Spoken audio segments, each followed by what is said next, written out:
My name is Lizzie Bennett, and this is my life. I am Emma Woodhouse. I'm Theatrical. My name is Romeo Montgomery. I'm Sherlock Holmes. And hi, I'm Orlando. My name is Anne Shirley. My name is Trudy. I'm Paulina. I'm Eddie Rex. I'm Sam. Sam Messing.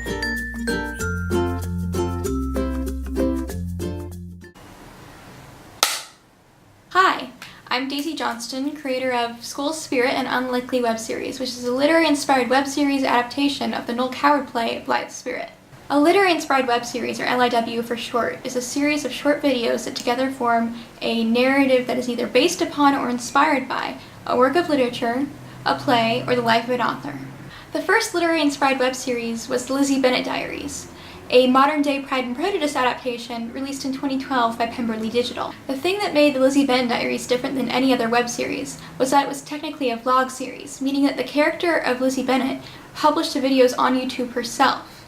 Most shows today use this mechanic as it allows for the character to directly address the audience. However, some shows nowadays are shot cinematically or a mixture of both vlog-style episodes and cinematic episodes.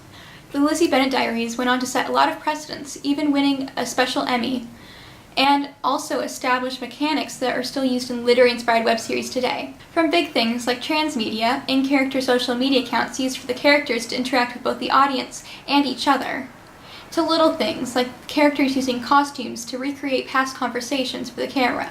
This trope has been used nowadays in shows like In Earnest and Hamlet the Dame. To celebrate the recent 5-year anniversary of the literary-inspired web series, I have collected a group of young people to talk about how the literary-inspired web series has affected their life.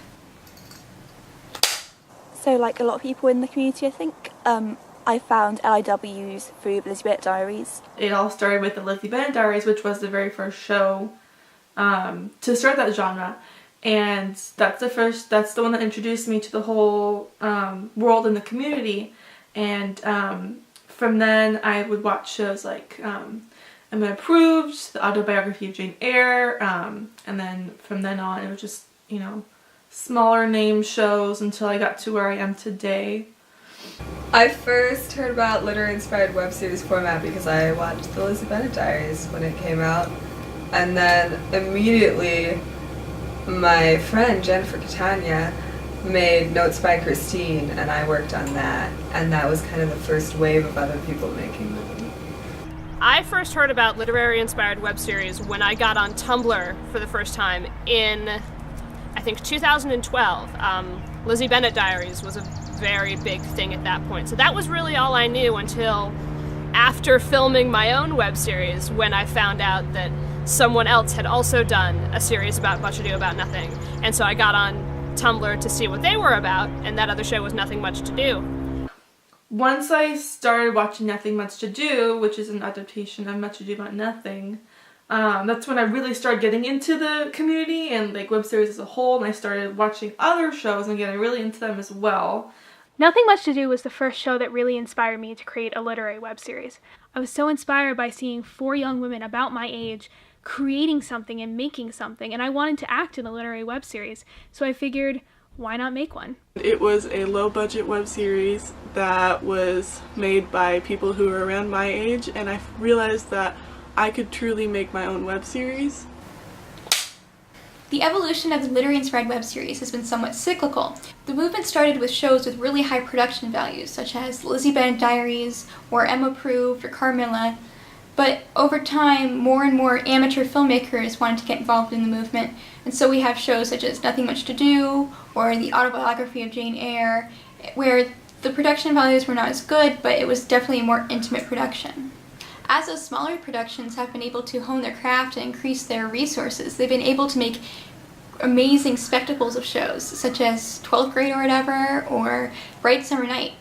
It's gone from a power shift of being part of a Hollywood studio into more of an amateur, anyone can make their own, more of a smaller web series sort of world that we live in now, which I think is really awesome.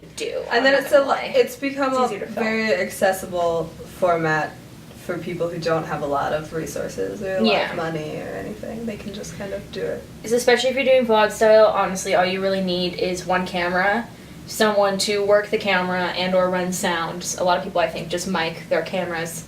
Oh, and now we have like we have people being shot on screen, and we have sword fights on screen, which I find really interesting. I chose to adapt Sherlock Holmes because I really like Sherlock Holmes, shockingly. And I just kind of told Sarah we were gonna do it. And then I was just kind of like, okay, I want to be Watson. And I also felt like Sherlock Holmes was really good for literary inspired web series because it's very easy to just make it as a web series that doesn't necessarily have a specific ending. I chose Blythe Spirit as my source material because the playwright, Noel Coward, was a gay man, and I wanted to honor his memory by telling the story of Blythe Spirit through an LGBT lens. I also just really wanted to make a magical realist show, a web series that from all points of view is realistic except for inexplicably there are ghosts there. I wanted to make something, I didn't know what, and in class we were talking about Hamlet. My friend was really obsessed with Hamlet, my roommate was reading Hamlet, and it just sort of came to me that I had to make it. Then at one of the first real production meetings for A Document of Madness, my Hamlet web series, As You Like It came up.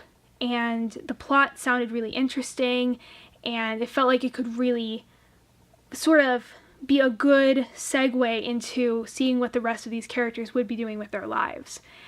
I chose Pollyanna for my source material because when I was little, I used to read that book over and over, and it really inspired me to be more glad and to just be happier with my life and how it was going.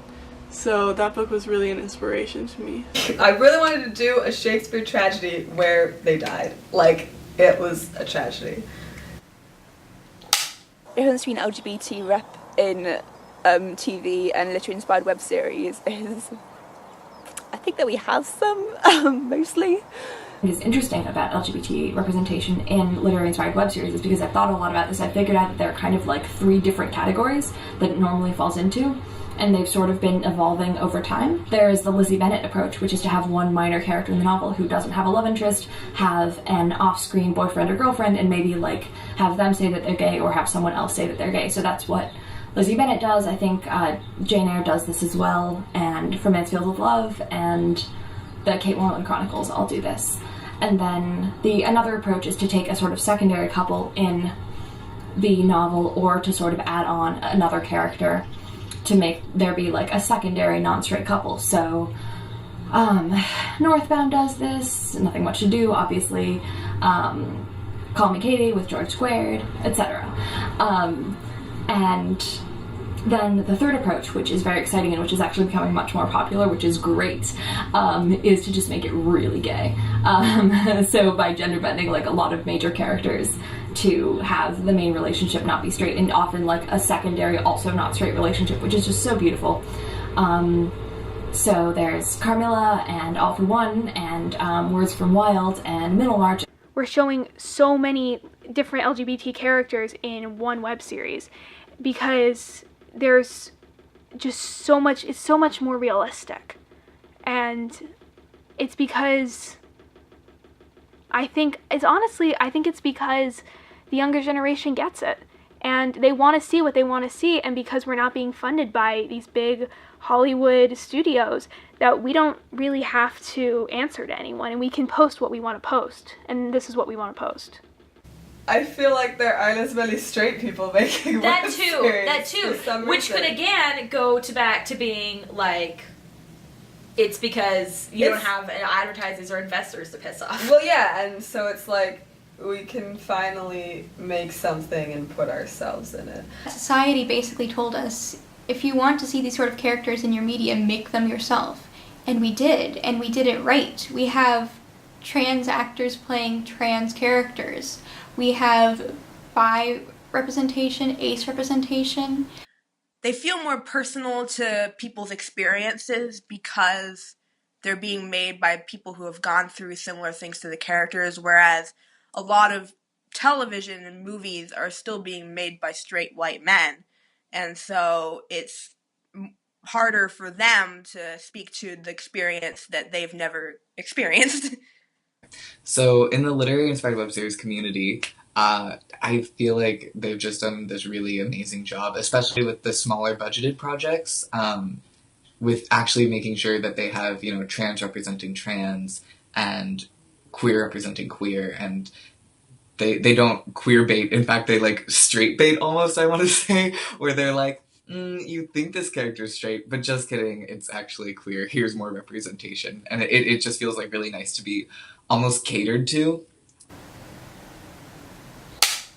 Without literary-inspired web series, I would not have the confidence to write or act. Knowing I can create, knowing I can release something, no matter how the quality, just the knowledge that I can release something is such a confidence booster. Plus, the whole LIW community has been so kind and generous, and we're just all so self-reliant. We are all fans of each other's shows. We all give each other advice. We collaborate on a number of different levels. And altogether, we're just all really good friends. I've made so many friends since joining this community. I'm going into college in the fall, and I'm wanting to go into film because I have made these web series. And I have met pretty much all of my friends through making web series, and it's really changed my life for the better. Being a part of the community changed my life because I can sort of call myself a director now, because I can point to something that's on the internet for people to see and be like, hey, I made that, and it's not perfect, but I'm really proud of it. I wasn't really sure of who I was as a person, and like I just became like this very self-conscious, like closed off person. And and then I came out, and then I like put on my like little acting resume on the internet, and then they were like, hey, we have a place for you. And I was like, what? And they were like, yeah, because we like you as this person, and not, we don't think like you're making this up, and you're not crazy, like this is so cool of you. And I was like, what? And then you film things and people are like, yeah, this person's awesome, and then you get like shout outs and interview videos with the rest of the cast, and they're like, yeah, I really wanted to be that guy. And I was like, what? Did you? No, you didn't. And so 12th grade really changed that. It made me just so much more confident as who I am as a person, being able to present myself as I wanted to be presented and perceived in that way as well. And it's cool because all these web series make that classic literature more accessible to modern audiences. And then, so they watch it and they're like, oh wow, maybe I want to read Pride and Prejudice. And then they go read it and you're like, oh my god, you're learning about like history and literature and stuff. We're making both A Document of Madness and The Better Strangers has made me realize that anybody can make a web series. And that's the beautiful thing about creating a literary inspired web series, is that it isn't just for Hollywood anymore. Anybody can do any of this stuff. And the fact that it's all these the majority is young women, I think is really wonderful, because you don't get to see that a lot. You look at the mainstream media and you see all these male directors. And while I will admit there is some sexism and some definite ageism in being a woman director, it's made me realize how important the literary inspired web series community is, and how important it is that these young women are so inspired by these stories that they want to adapt them. And I think that's one of my favorite differences between being a literary inspired web series creator and being in the mainstream media.